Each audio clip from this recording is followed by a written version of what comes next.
faana kottaa.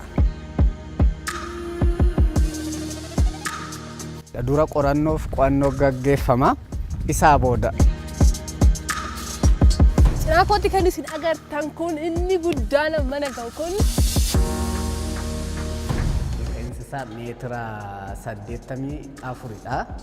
Asii ol jechuudha. Uumamaan waaqumatu nuu kenneera. Annisni kun garuun inni duuba keenyatti argamu kun 29 iyyuu wadaroodhaan inni kun tiraanisfoormerii kan jennee sila achitti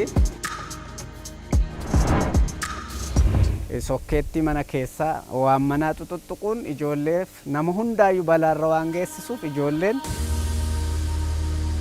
waa'ee kana baruu ni barbaaddu qophii keessan qophii kana beektuutiin isiniif dhiyaata eeggadha.